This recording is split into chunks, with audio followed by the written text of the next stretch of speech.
జగిత్యాల జిల్లా పేరు వెనుక ఒక ఆసక్తికరమైన చారిత్రక కథ ఉంది. ఇది ప్రధానంగా మొఘల్ కాలం నాటి రక్షణ వ్యవస్థకు సంబంధించిన పేరు వెనుక కథ. జగిత్యాల పేరు జగిత్ సింగ్ అనే వ్యక్తి పేరు మీదుగా వచ్చింది. ఎవరి జగిత్ సింగ్? ఈయన మొఘల్ చక్రవర్తుల కాలంలో ఒక గొప్ప సైన్యాధికారి లేదా ఇంజనీర్ అని చరిత్రకారులు చెబుతారు. కోట నిర్మాణం 17వ శతాబ్దంలో అప్పటి మొఘల్ గవర్నర్ అయిన జాఫర్ ఉద్ దౌలా ఇక్కడ ఒక అద్భుతమైన కోటను నిర్మించాడు. ఈ కోట నిర్మాణంలో కీలక పాత్ర పోషించిన జగిత్ సింగ్ గౌరవార్థం ఈ ప్రాంతానికి జగిత్యాల అని పేరు పెట్టారు. మరో ఆసక్తికరమైన విషయం జగిత్యాల కోట. ఈ కోట నిర్మాణం భారతదేశంలోని ఇతర కోటలతో పోలిస్తే చాలా భిన్నంగా ఉంటుంది. దీనిని ఫ్రెంచ్ ఇంజనీర్ల సహాయంతో నక్షత్రం ఆకారంలో నిర్మించారు. అందుకే దీనిని జగిత్యాల ఖిల్లా అని పిలుస్తారు. దీని చుట్టూ ఉండే అగర్త శత్రువుల నుండి రక్షణ ఇచ్చేలా అప్పట్లోనే చాలా పగడ్బందీగా రూపొందించారు. తెలంగాణ రాష్ట్రం ఏర్పడిన తర్వాత 2016 అక్టోబర్ 11న ఉమ్మడి కరీంనగర్ జిల్లాను విడగొట్టి జగిత్యాల జిల్లాను ఏర్పాటు చేశారు. రాష్ట్రంలోనే అత్యంత ప్రసిద్ధ పుణ్యక్షేత్రం కొండగట్టు ఆంజనేయ స్వామి ఆలయం ఈ జిల్లాలోనే ఉంది.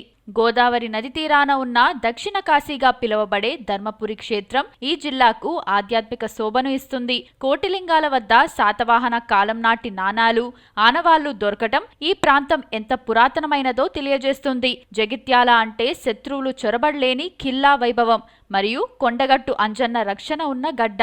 జగిత్యాల జిల్లాకు రాష్ట్ర స్థాయిలో మాత్రమే కాకుండా దేశవ్యాప్తంగా గుర్తింపు తెచ్చిన కొన్ని ప్రత్యేకతలు ఉన్నాయి. ఈ జిల్లా ఆధ్యాత్మికతకు, వ్యవసాయానికి మరియు చారిత్రక నిర్మాణాలకు పెట్టింది పేరు. జగిత్యాల అనగానే అందరికీ గుర్తొచ్చేది కొండగట్టు ఆంజనేయ స్వామి ఆలయం. విశిష్టత: ఇక్కడి స్వామివారు శంకు చక్రాలతో మరియు నృసింహ వక్త్రంతో ఉండి భక్తులకు దర్శనమిస్తారు. హనుమాన్ దీక్ష: ఏటా వేలాది మంది భక్తులు ఇక్కడ హనుమాన్ దీక్షను స్వీకరించి మాల విరమణ చేస్తారు. కొండగట్టు అంజన్న ఈ జిల్లా ప్రజల ఇలవేల్పు. ధర్మపురి నరసింహ క్షేత్రం: గోదావరి నది తీరాన ఉన్న ధర్మపురి అత్యంత పురాతనమైన క్షేత్రం. ఇది దక్షిణ కాశీగా ప్రసిద్ధి. ఇక్కడ యమధర్మరాజు ఆలయం ఉండటం ఒక ప్రత్యేకత. శిల్పకళ: ఇక్కడి దేవాలయాల్లోని శిల్పకళా చాతుర్యం పర్యాటకులను ఆకట్టుకుంటుంది. జగిత్యాల ఖిల్లా భారతదేశంలోనే చాలా అరుదైన నక్షత్రం ఆకారంలో నిర్మించబడిన కోట ఇది. ఫ్రెంచ్ ఇంజనీర్ల సహాయంతో నిర్మించిన ఈ కోట చుట్టూ ఉండే అగర్త నేటికి చెక్కు చెదరకుండా ఉంది. ఇది ఊరి చారిత్రక వైభవానికి నిదర్శనం. కోటిలింగాలు: చరిత్రకారుల ప్రకారం శాతవాహన వంశానికి ఇది తొలి రాజధాని. గోదావరి నది ఒడ్డున ఉన్న ఈ ప్రదేశంలో జరిపిన తవ్వకాల్లో శాతవాహన కాలం నాటి అరుదైన నాణాలు, ఇటుకలు బయల్పడ్డాయి. చరిత్రపై ఆసక్తి ఉన్నవారికి ఇది గొప్ప స్పెషాలిటీ. జగిత్యాల జిల్లా మామిడి పండ్ల ఉత్పత్తికి చాలా ప్రసిద్ధి. ఇక్కడ నుండి మామిడి పండ్లు విదేశాలకు కూడా ఎగుమతి అవుతాయి. అందుకే జగిత్యాలను మామిడి నగరం అని కూడా పిలుస్తారు. జిల్లాలో పులాస వద్ద ప్రసిద్ధ వ్యవసాయ పరిశోధన కేంద్రం కూడా ఉంది. జగిత్యాల జిల్లా పరిధిలోకి వచ్చే మెట్పల్లి ప్రాంతంలో వెండి నగిషీలు పనిచేసే కళాకారులు ఉన్నారు.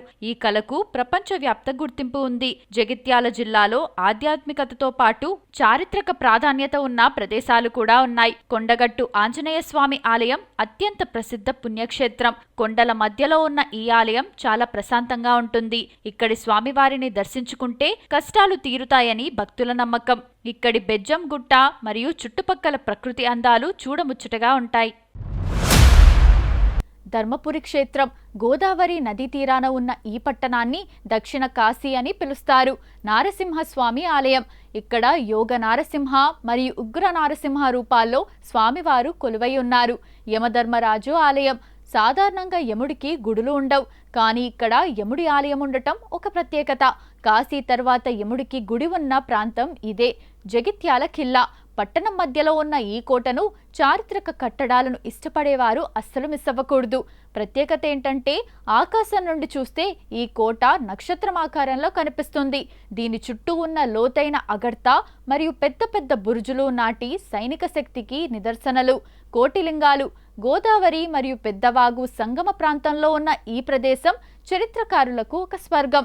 శాతవాహనుల తొలి రాజధాని. ఇక్కడ జరిపిన తవ్వకాల్లో అతి ప్రాచీనమైన నాణాలు, కోటగోడల ఆనవాళ్లు బయటపడ్డాయి. ఇక్కడ గోదావరి తీరాన ఉన్న శివాలయం కూడా చాలా ప్రసిద్ధమైనది. జగిత్యాల సమీపంలో ఉన్న పురాతన శ్రీరామచంద్రస్వామి ఆలయం కూడా చూడదగ్గది. ఇక్కడి శిల్పకళ మరియు ప్రశాంతమైన వాతావరణం పర్యాటకులను ఆకర్షిస్తుంది. కొండపై ఉన్న లక్ష్మీ నరసింహస్వామి ఆలయానికి వెళ్లే దారి అంతా ప్రకృతి అందాలతో నిండి ఉంటుంది. ట్రెక్కింగ్ అంటే ఇష్టపడే వారికి ఇది మంచి ఎంపిక. ధర్మపురి మరియు కోటిలింగాలు సందర్శించాలనుకుంటే వర్షాకాలం తర్వాత వెళ్లడం ఉత్తమం. అప్పుడు గోదావరి నది నీటితో కలకల్లాడుతూ కనిపిస్తుంది.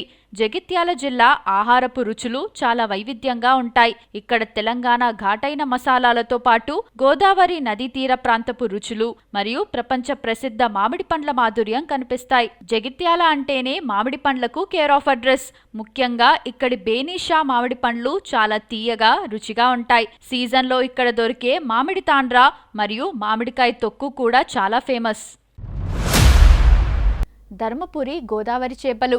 ధర్మపురి క్షేత్రం గోదావరి నది ఒడ్డున ఉండటం వల్ల ఇక్కడ తాజా చేపలు విరివిగా దొరుకుతాయి. చేపల పులుసు, చింతపండు పులుసు, పచ్చిమిర్చి ఘాటుతో చేసే ఇక్కడ చేపల పులుసు చాలా ప్రత్యేకం. పర్యాటకులు ఇక్కడికి వచ్చినప్పుడు గోదావరి చేపలను అస్సలు వదలరు.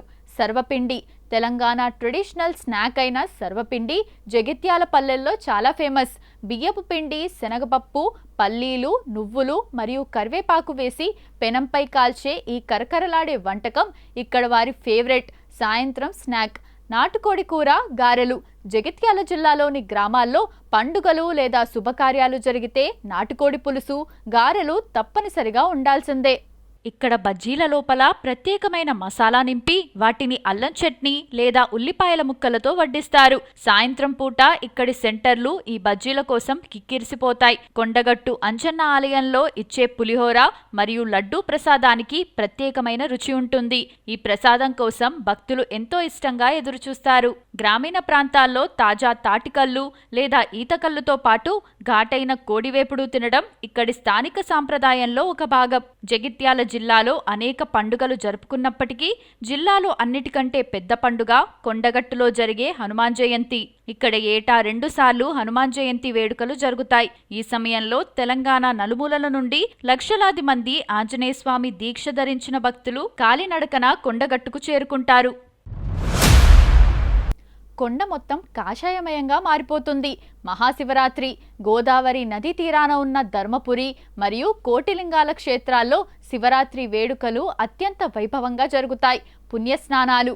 భక్తులు గోదావరి నదిలో పవిత్ర స్నానాలు ఆచరించి స్వామివారిని దర్శించుకుంటారు. ధర్మపురి జాతర. శివరాత్రి పర్వదినం సందర్భంగా ధర్మపురిలో పెద్ద జాతర జరుగుతుంది. ఇది వారం రోజుల పాటు భక్తులతో కలకల్లాడుతుంది. బతుకమ్మ మరియు దసరా. తెలంగాణ సంస్కృతికి ప్రతీక అయిన బతుకమ్మ పండుగ జగిత్యాలలో చాలా ఉత్సాహంగా జరుగుతుంది. ముఖ్యంగా జగిత్యాల పట్టణంలోని కోటకందకం దగ్గర మరియు స్థానిక చెరువుల వద్ద వేలాది మంది మహిళలు బతుకమ్మలు ఆడటం చూడముచ్చటగా ఉంటుంది.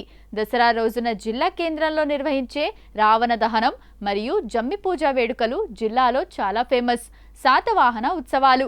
చారిత్రక ప్రాధాన్యతను చాటి చెప్పేందుకు ప్రభుత్వం మరియు స్థానికులు కోటిలింగాల వద్ద ఉత్సవాలు నిర్వహిస్తుంటారు. ఇది ప్రాంత ప్రాచీన వైభవాన్ని గుర్తు చేసే పండుగ లాంటి సందర్భం. జగిత్యాల, మెట్పల్లి, కోరట్ల ప్రాంతాల్లో ముస్లింలతో పాటు హిందువులు కూడా పీర్ల పండుగను భక్తి శ్రద్ధలతో జరుపుకుంటారు.